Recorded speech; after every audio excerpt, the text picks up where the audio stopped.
You're getting ready to retire. You're trying to figure out what you need to do, but there's also many things that you should not do. There's a lot of questions you should be asking, and let's go through this and figure out exactly what you need to do to retire at the age of 55. So the first thing is really just, where is the money? So you have to have accessible money if you are planning to retire before the age of 59 and a half, and you can legally access your IRA without a penalty. And so there's the rule of 55 that oftentimes applies to 401k or employer plans. Now, be careful though. You need to check with your employer plan if this is the case, because not every single employer plan actually allows that. And so the rule of 55 is where if it's the year you turn 55, you retire, you're able to access the employer plan, the 401k, the 403b, the 401a, all of those things without the 10% early withdrawal penalty. So that's a big opportunity, but not every plan does allow that. And so you have 457 plans. So if you're an employer, if your employer is government, oftentimes you're going to have a 457 plan. Those are really cool because if you separate from employment, you can access that without the 10% penalty. That's really, even if you're, let's say you're 45 and you're like, hey, I'm changing jobs and you wanted to pull from that. Not saying you should pull from a retirement account early, but you could if that were the case, and you have that option there, just to give you a heads up. And so then, also going through this, brokerage accounts, those are the popular one that people oftentimes call a bridge account. So it's an individual account or a joint account, brokerage account, taxable account, has all these different names, but it's a bridge allowing you to get to 59 and a half without having to access money that, again, could potentially have a penalty. And then you have Roth IRAs. So the principal value in a Roth IRA can actually be accessed early before 59 and a half without any kind of penalty because you've already paid taxes on it. Though, as you saw in the note a second ago, it was in red. We do not recommend this because the Roth IRA should grow and continue to grow and compound tax-free and be one of the last accounts or the last account that you ever touch, because you're going to continue to get compound growth on that tax-free. You can't pass that up. You want to make sure you're taking advantage of that. And then you have the rule of 72T. So the rule of 72T has a calculation that comes into play. I'm not a big fan of it because you're basically limiting yourself or fixating yourself on a fixed income for 5 years, and you have to take it the full 5 years. So let's say you retire at 58 years old. Well, if you started the rule of 72T, that allows you to access the money without the 10% early withdrawal penalty in an IRA, but you have to do it for 5 years. So you would still have to continue that until 63 years old. So just make sure that it's a full 5 years if you go that option. And so then another one that really is a big concern that we see with clients and what they're always asking about, and you're probably asking about yourself, and that's healthcare. Healthcare is just a massive stressor for so many people, and it makes sense because it's a potential really big unexpected expense. You don't exactly know, hey, how much am I going to have to pay in healthcare? What happens if I have some big catastrophic event that comes up and, kind of derails retirement for me? What will this look like? And so you have the COBRA option. With COBRA, it's not every employer offers it, but if you work for any large corporation, oftentimes you're going to see COBRA as an option. That's going to allow you to keep your healthcare for up to 18 months. So it's not something that can always be continued on. And then you have the Affordable Care Act. So this is the most popular, but you have to be careful because if you're pulling from the rule of 55 and you're pulling from your 401k, well, all that's considered income for the Affordable Care Act. And affordable is only affordable if you keep your income low enough. So you have to be careful with this one, or it could really get to be where you're paying an extensive amount of money. Now, full disclosure on this though, and I tell people this all the time when they are retiring because they always want to keep their healthcare expense extremely low. But if you have the money and you are able to retire and you've done a financial plan and you figured out that I am able to make it through the retirement years, why worry about that little bit of extra expense in healthcare if you have the money to afford it and you're able to retire? Don't just work just so that you can have healthcare if you can afford it outside of working and you want to retire.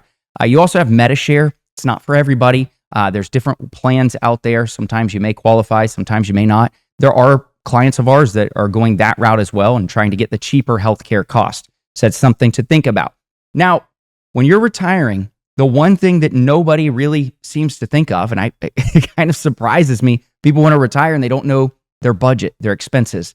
I'm not saying you have to budget every single dollar. You need to figure out, okay, I've got, to the penny. Some people do, and awesome. That's great. We love that because then that helps us to be able to develop a good financial plan for you. But you do need to know what your general expenses are and list those out, and then also what your goals are through the retirement years. So think through your just general living expenses, your cell phone, your utility bills, your vehicle insurance, all of these things. Your food, that's always a big one. Housing expenses, potential automobile expenses, healthcare. Don't forget the major one-off expenses. So in the retirement years, if you're a homeowner, you're eventually going to have to replace a roof and air condition if you're down here in Florida, especially. All these different things that have to be replaced at some point in time. And then you want to factor in your wants, your goals. Are you wanting to, get that new sports car, or are you wanting to vacation somewhere?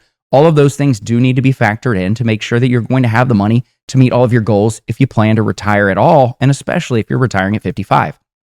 And then you've got to think through, do you have other money coming in? So Social Security, if you go to ssa.gov, it's going to show you on Social Security what you can actually get. Now, remember with Social Security, you're going to pay into this for 35 years. So if you don't have 35 years that they're accounting for, potentially, let's say you only work for 30 years and you're paying into Social Security, well, then you're going to have a few zeros. So you've got to make sure that you're getting a good definitive projection of what your Social Security income will look like. And so there's that you can look at. And then you have a pension. Potentially you have a pension at your employer, potentially you don't.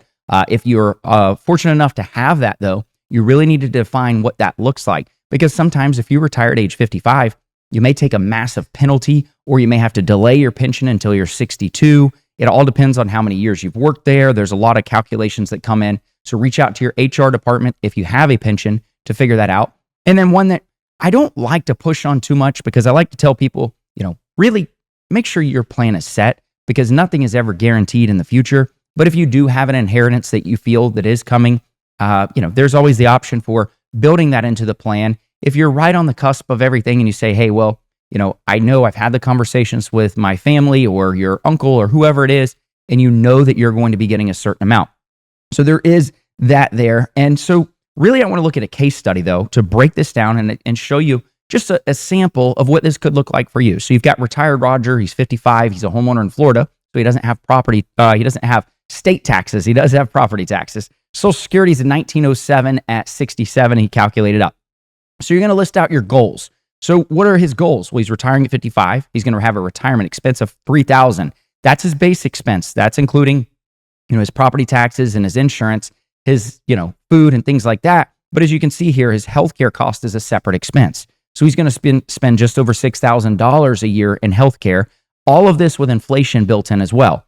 And then he has vacations, $10,000 a year until he turns 70 years old. So that's something that's not going to continue forever. He knows, hey, I'm going to get a little bit older. I'm not going to vacation as much, but I want to make sure for the first 15 years of retirement, I can do that. A new car. So from 2029, he's going to get a new car, and then every 8 years after, a roof replacement, and then a random expense, because there are things that are going to come into play in retirement that you may not be thinking of that are just going to pop up out of the blue. Possibly it's something with the house that you need to get taken care of, but maybe you have kids and they just hit a hard spot and you say, hey, I really want to make sure that I'm helping my kids. So it's great to always just think of the random expense that you could build into the plan. And so then you've got retired Roger. He's got a great nest egg here. He's got just over $1 million. Part of that's in Roth accounts. Part of that is in pre-tax accounts. And part of that is in taxable dollars that he's built out here. But he's got a 68% allocation of stocks or equities, and then 32% bonds. So that's how he's investing. So then really then what you want to figure out is, okay, well, what does this look like? Well, so for Roger, with the $3,000 monthly expense just on his base living expenses, not including all the extras, and then adding all that in onto that $3,000, he's got an 80% probability of success in having $1.9 million. Now, you're looking at this and you're saying, well, why does he only have an 80%, and why does he have $1.9 million remaining at the end of the plan? Well, the plan is trying to calculate Roger living to age 90, so 35 years of stock market returns. On those returns, there's going to be the ups and the downs, and this is basically running 1,000 scenarios and saying, okay, what does this actually look like for Roger? What's saying he's got 80% of having a probability of having 1.9 million at the end of the plan, but even the 1.9 million isn't really that much money, because what's happening is you have inflation for 35 years that is going to drag those dollars significantly down. And so that's just a base plan and something to look at, to think through. But if there's something that you think that I missed, if there's something that you have questions on, let me know in the comments, because I'd really like to make sure that we're helping everybody who's watching. But if you have a question as well, maybe we can answer that in another video.